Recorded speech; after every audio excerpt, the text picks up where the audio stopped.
তোমালোক আটাইকে আন এটা নতুন ভিডিঅ'লৈ স্বাগতম জনালো। আজি আমি শিকিম এক্সাৰচাইজ 8.1 ৰ কুৱেশ্যন নাম্বাৰ 4। আগৰ ভিডিঅ'টোত আমি 1 2 3 পঢ়িছিলো, আজি আমি 4 ৰ পৰা আৰম্ভ কৰিম। তো চাবা কুৱেশ্যনটো কি কৈছে। দিয়া আছে 15 cot a equal to 8। 15 cot এৰ মানটো কিমান দিয়া আছে? 8 দিয়া আছে। তেন্তে sin a আৰু sec a উলিওৱা। চাবা কি দিয়া আছে। 15 cot a equal to 8 দিয়া আছে। ইয়াৰে পৰা আমি cot a এৰ মানটো উলিয়াব লাগিব। কিমান হ'ব? 8/15। চোৱা আমি cot a এর মানটো পালো 8/15। cot a মানে কি আছিল? এই ফৰ্মুলাখিনি মনত কৰা।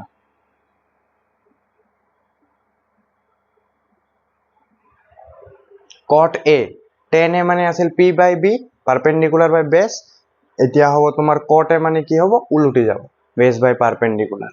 মানে এইটোত তোমাৰ চাবা বেসটো দিয়া আছে, এইটোত তোমাৰ পাৰপেন্ডিকুলাৰটো দিয়া আছে। আমি sin উলিয়াবৰ কাৰণে কি লাগিছিল? হাইপোটেনাসৰ মানটো লাগিছিল অতিভুজৰ। sec a উলিয়াবৰ কাৰণে কি হ'ব? sec a তো আমাৰ অতিভুজৰ দৰকাৰ হ'ব, এইটো উলটি যাব, তো তোমাৰ h/b হ'ব, cosৰ উলটাটো sec।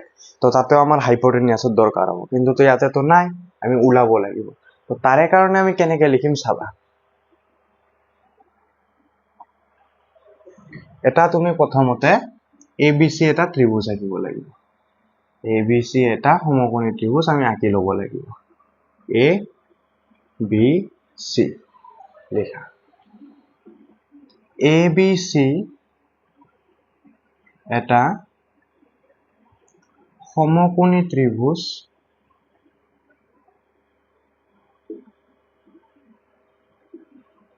অঁকা হ'ল। ABC এটা সমকোণী ত্ৰিভুজ অঁকা হ'ল, য'ত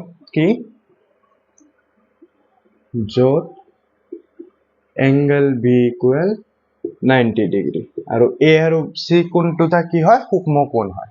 আমাক কি দিয়া আছে? 15 cot a। এতিয়া লিখা 15 cot a সমান 8 দিয়া আছে। ইয়াৰে পৰা cot a এৰ মানটো আমি উলাব পাৰো। কি হ'ব? cot a মানে হ'ব তোমাৰ 8/15। ঠিক আছে, 8/15। এটা চাবা মই কেনেকৈ লিখিম চাবা। তো cot a এর মান পালো আমি 8/15। cot a এর একচুয়াল মানটো কি আছিল? যদি আমি এনে ফৰ্মুলা হিচাপত যদি cot a এর মানটো যদি উলিয়াব যাও, তেতিয়া কি হ'ব?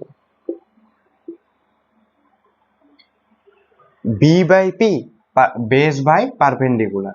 base মানে সন্নিহিত বাহু, তে সন্নিহিত বাহু তোমাৰ AB হ'ব। ঠিক আছে, AB হ'ব। এইটোতো অতিভুজ, অতিভুজটো সন্নিহিত বাহু হ'ব নোৱাৰে, মানে ইয়াতে আমি ইউজ নকৰো। সন্নিহিত বাহু এইটোও হয়, কিন্তু তোমাৰ অতিভুজৰ টাইমত আমি এইডাল দিব নোৱাৰো, কাৰণ এইটো অতিভুজ হয়, আমাক ভূমিটোহে লাগে। তো AB হ'ব তোমাৰ ভূমি, আৰু এর অপোজিট সাইডত যেডাল আছে এডাল হ'ব লম্ব, মানে BC। এডাল হ'ব তোমাৰ লম্ব, তোমাৰ BC। তো AB/BC, ইয়াতে AB এৰ মানটো তুমি 8 টাইপ পোৱা আৰু BC এৰ মানটো 15 পোৱা। কিন্তু আমি যেতিয়া AB এৰ মানটো লিখিম ডাইৰেক্ট 8 লিখিব নোৱাৰো। কিয়? কাৰণ ইয়াতে 16 থাকিলেও কটাকটি যাই ফেলে 16 আৰু ইয়াতে যদি 30 থাকিলেও কটাকটি যাই ফেলে 8/15 হ'ব। তো আমি এটা ধ্ৰুবক পদ লগত মাল্টিপ্লাই হিচাপত ৰাখিব লাগিব। AB equal to 8k। So BC এৰ মানটো ৰাখা এনেকে 15k। পিছত সাইডত লিখি দিয়া, য'ত k ইকুৱেল টু ধ্ৰুবক, মানে k এটা যিকোনো ধ্ৰুবক পদ। ঠিক আছে, এটা চাবা AB এৰ মানটো 8k পালা।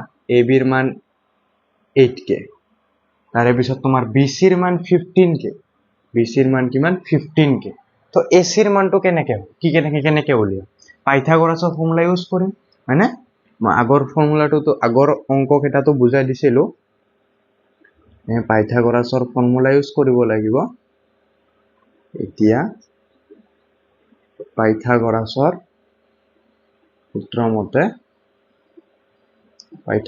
সূত্ৰ মতে কি আছিলে?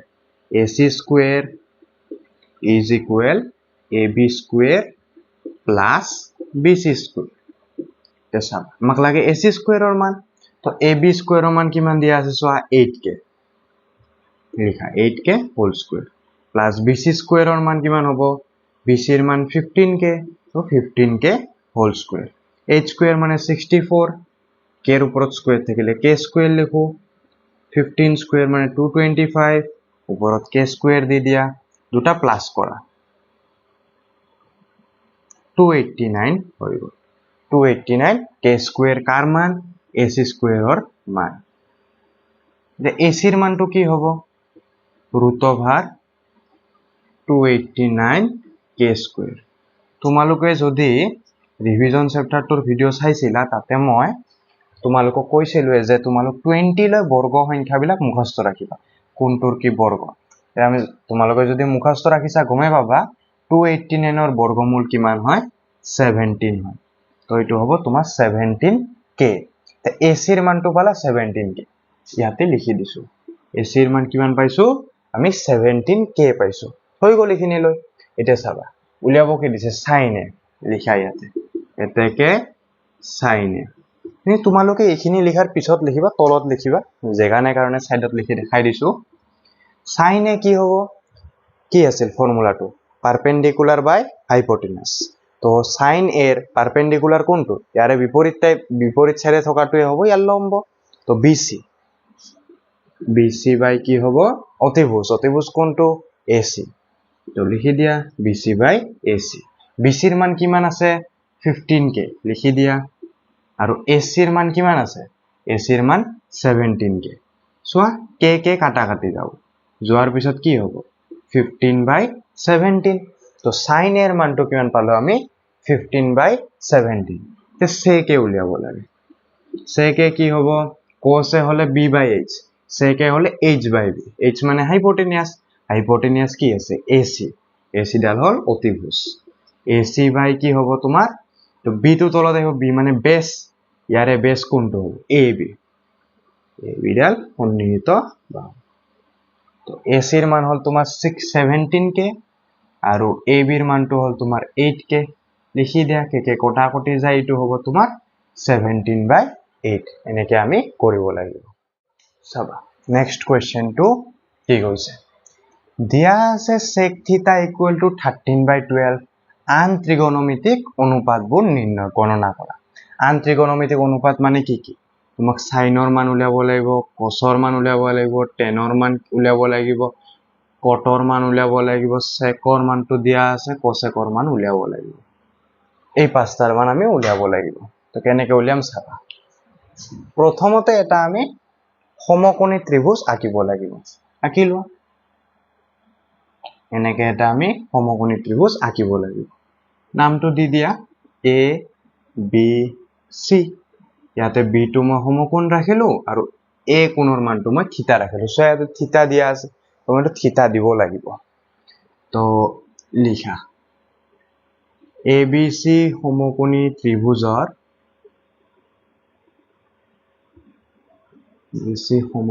ত্ৰিভুজৰ এংগল B সমকোণ বা এংগল B ইকুয়াল 90 ডিগ্ৰীও দিব পাৰা আৰু এংগল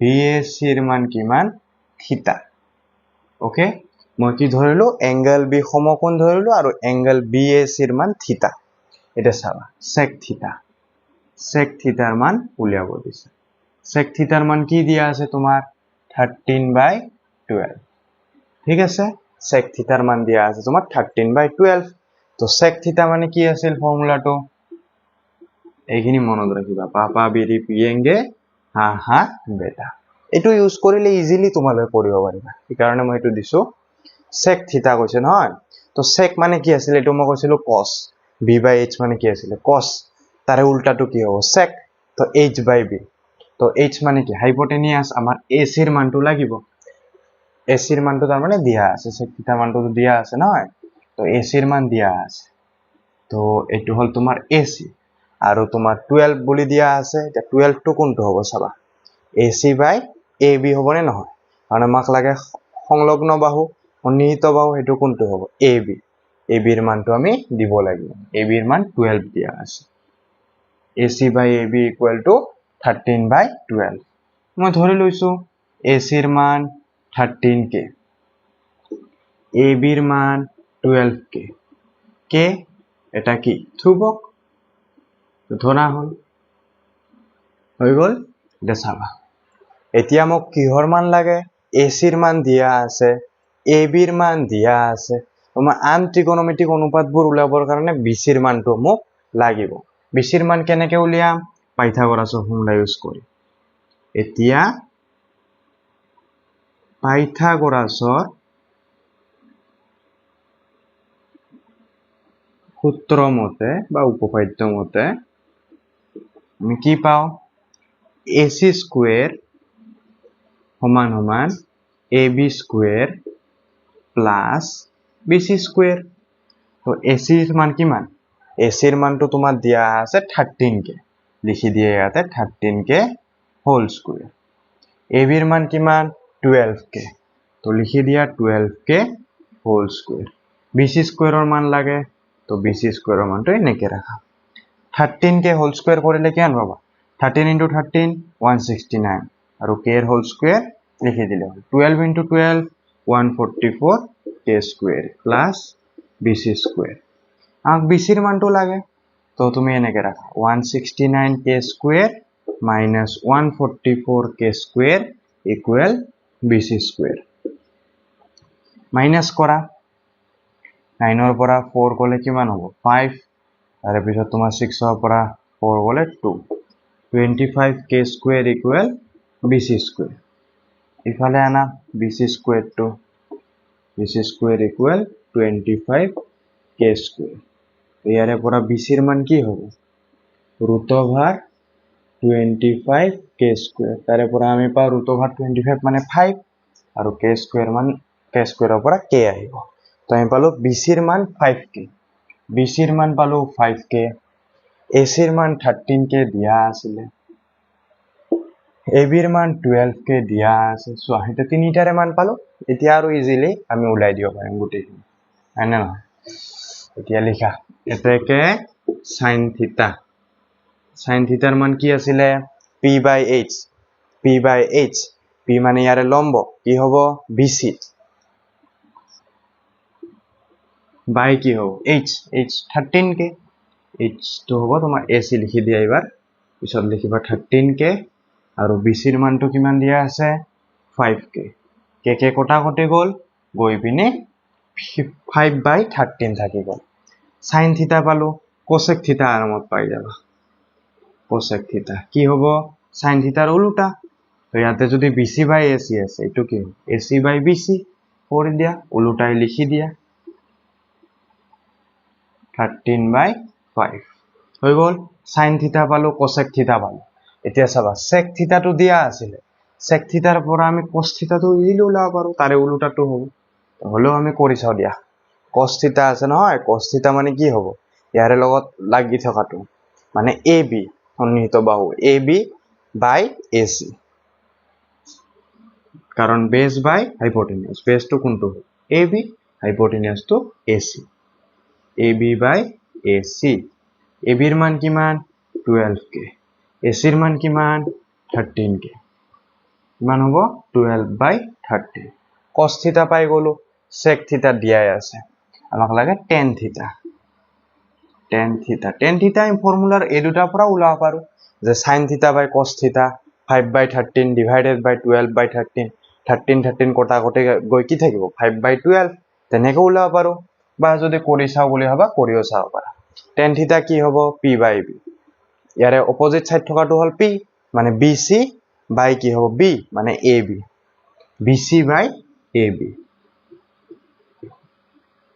bc ৰ মান কিমান দিয়া আছে 5k আৰু ab ৰ মান কিমান দিয়া আছে 12k সো 5/12 হে পালা মই যেনে কলো আমি তেনেকে পালো tan থিটাৰ উল্টাটো কি আছিল cot থিটা তো ইয়াতে যদি bc/ab পাইছা ইয়াতে তোমাৰ ab/bc হ'ব বাকি লিখি দিয়া ab ৰ মান 12k bc ৰ মান হল 5k তো কি পাবা 12/5 হৈ গল তো এনেকে আমি কৰিব লাগিব তো এটো হল তোমাৰ কোৱেশ্চন নাম্বাৰ 4 and 5 যদি তোমালোকে ভিডিঅ'টো চাই ভাল পাইছা তেতিয়াহ'লে ভিডিঅ'টো লাইক কৰিবা, কমেণ্ট কৰিবা, ভিডিঅ'টো শ্বেয়াৰ কৰিবা আৰু চেনেলটো ছাবস্ক্ৰাইব কৰিব নাপাহৰিবা। পুনৰ লগ পাম নেক্সট ভিডিঅ'ত।